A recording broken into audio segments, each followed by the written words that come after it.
Assalamualaikum warahmatullahi wabarakatuh. Innal hamdalillah nahmaduhu wa nasta'inuhu wa na'udzu billahi min syururi anfusina wa min sayyiati a'malina. Untuk saudara-saudaraku UKKI yang sudah berkirim pertanyaan melalui Mas Garudo, bagaimana situasi kesehatan mental di Indonesia di era COVID-19 ini? Kemudian apa saja yang membuat seorang menjadi terganggu kesehatan mentalnya akibat wabah COVID-19 ini? Ya, bicara tentang kesehatan mental, karena di Indonesia memang masih tabu, karena anggapan orang bicara tentang gangguan mental sendiri, orang awam menyebutnya sebagai orang gila, sakit jiwa gitu ya, yang seringkali perlakuannya tidak menyenangkan. Ini yang kemudian kita tahu pada sejarahnya muncul, kemudian ada istilah kesehatan mental. Di WHO sendiri sudah memperingatkan Indonesia bagian dari yang kurang perhatian untuk kesehatan mental. Nah, terus bagaimana kemudian melihat wabah COVID-19 ini di Indonesia, perkembangan untuk kesehatan mental. Nah, kalau lihat secara global, rilis dari WHO sendiri tentang anjuran menjaga kesehatan mental di tengah wabah virus corona ini menuai pujian ya kalau kita lihat, sehingga seorang peneliti Niki dari UK meneliti betul bahwa ada potensi besar bahwa pusat kematian dari kejadian wabah ini, salah satunya yang menjadi peluang paling besar adalah timbulnya kecemasan. Nah, karena begini, kecemasan ini kan karena ketidakberdayaan dan kegagalan untuk mentoleransi ketidakpastian, dan ini menjadi satu ciri khas pada kasus-kasus besar yang bernama gangguan kecemasan. Jadi dapat dipahami jika banyak individu yang sudah memiliki gangguan kecemasan begitu, itu akan punya potensi makin tertekan di masa-masa wabah seperti ini. Jadi kalau pertanyaannya bagaimana di Indonesia sendiri memang masih belum ada riset khusus, tetapi di seluruh dunia melihat peluang ini. Nah, kalau kemudian ditautkan dengan hadis Rasul tentang perjalanan wabah yang masuk ke satu negeri, bahwa kematian itu paling besar ketika pandemi terjadi, itu juga karena adanya ketakutan. Maka ada beberapa hal yang harus kita sikapi sebagai seorang muslim, mukmin, melihat potensi kerawanan keadaan yang dihadapi umat sekarang. Karena kalau bicara manusia, al-insan itu terdiri dari jiwa dan raga. Sebagaimana raga yang selalu berubah-berubah, jiwa, psikis juga mengalami hal yang sama, perubahan besar. Nah, oleh karenanya raga bisa sakit, bisa sehat, dari muda jadi tua, cerdas tiba-tiba pikun dan sebagainya.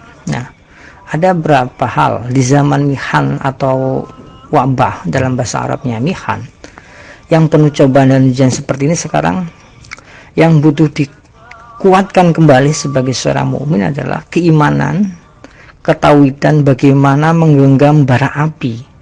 Bila tidak waspada diri, perubahan sedikit pun, semisal merebaknya virus corona ini, bisa saja membuat iman, tauhid kita juga sirna. Terlepas kemudian ketika keimanan, belief, iman, tauhid sirna, hilang kepercayaan lagi pada kehendak dan kekuasaan Allah, apa yang terjadi? Orang ini mengalami gangguan total, di mana kita akan tidak lagi punya damaian.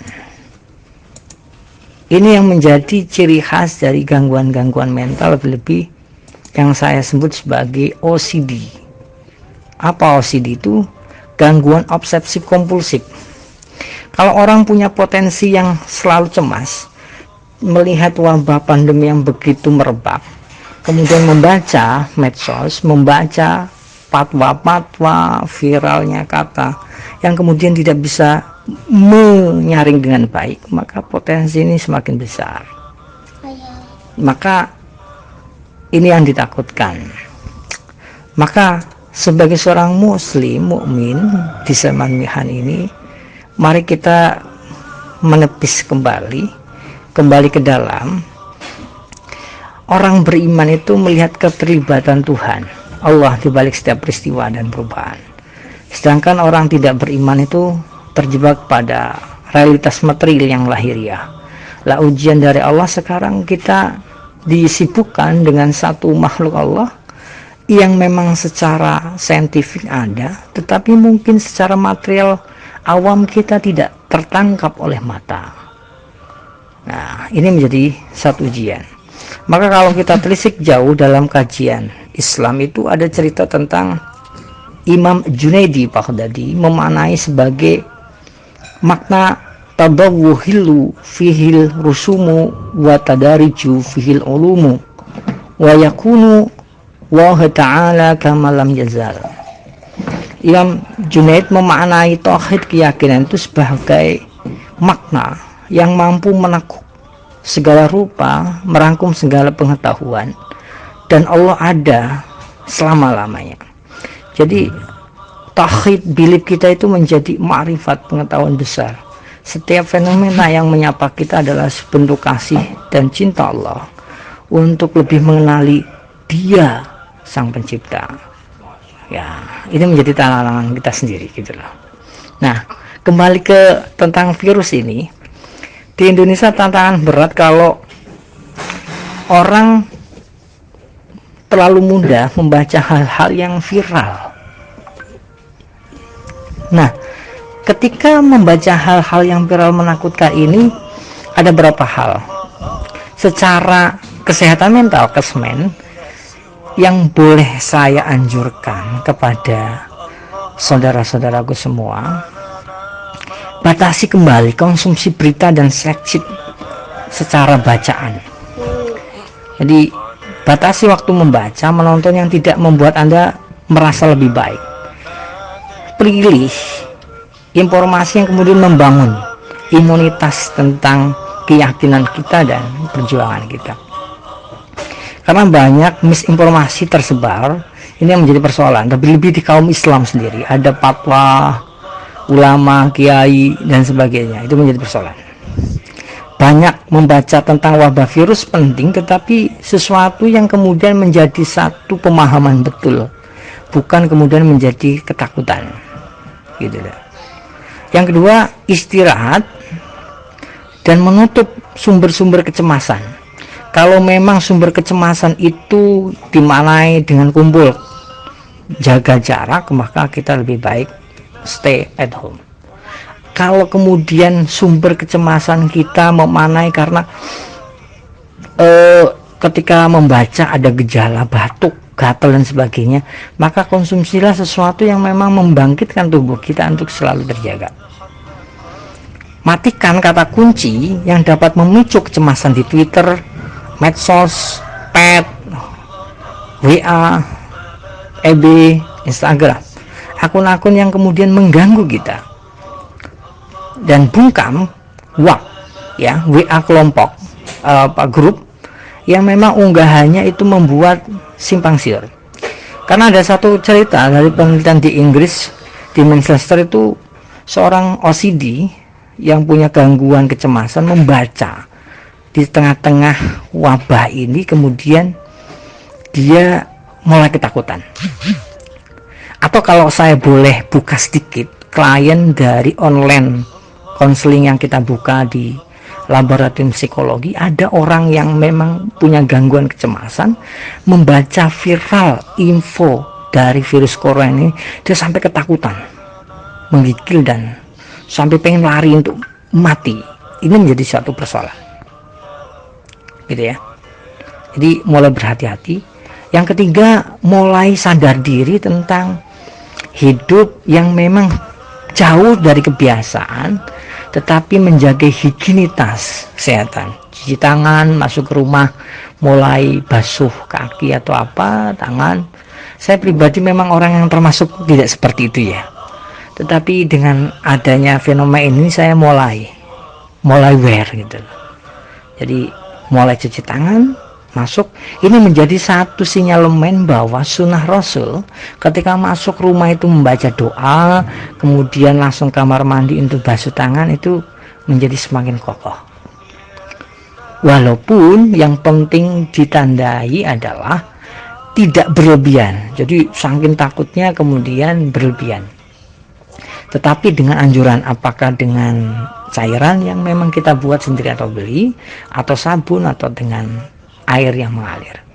Yang keempat, di tengah-tengah virus yang seperti ini, kita tetap menjaga hubungan dengan orang lain penting, tetapi butuh diindahkan bukan dengan seperti biasanya, tetapi membatasi jarak sosial yang mempengaruhi untuk kita lebih terperosok jauh. Contoh, kumpul ketemu dengan teman, mau tidak mau kemudian apa, sehingga kemudian kita pulang, kita paranoid sendiri, takut jangan-jangan tadi ada virus dan sebagainya. Maka lebih baik jauhi.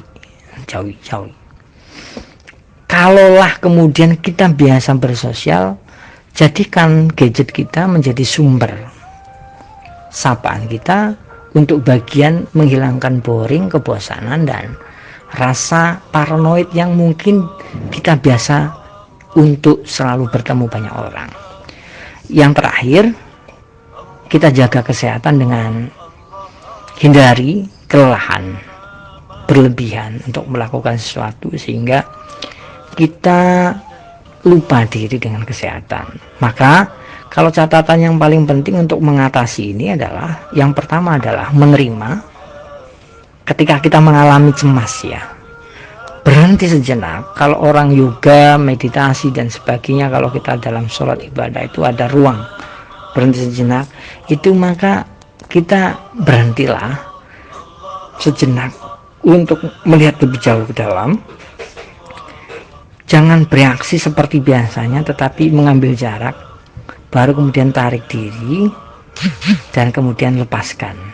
Jadi terima, berhenti sejenak, tarik, lepaskan, baru kemudian kita menjelajah lebih dalam tentang diri kita. Kata dalam Islam itu, man arafa nafsahu faqad arafa rabbahu. Ini menjadi ruang kita mengenali diri kita. Maka ketika semakin dalam mengenali diri ini, maka Allah akan lebih kita kenali, ma'rifatullah kita dapatkan.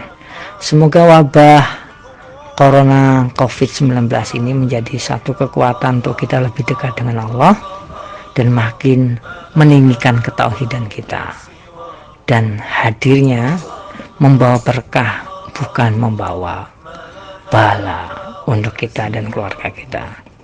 Dan akhirnya kita bisa tasdid, pintu masuk ke fase yang lebih tinggi. Kita menjadi maqam tahakkuk, membuka wusul sampai kepada Allah. Dan kita tetap berikhtiar. Faida azamta, kita tetap berazam, bertekad. Ketika kita sudah melakukannya, maka bertawakallah. Faida azamta fatawakal Allah. Semoga manfaat untuk saudara-saudaraku semuanya dimanapun berada, di kos, kontrakan, di rumah. Tetap jaga dan tetap koneksikan dengan Allah dan dengan Allah. Matur nuwun. Assalamualaikum warahmatullahi wabarakatuh.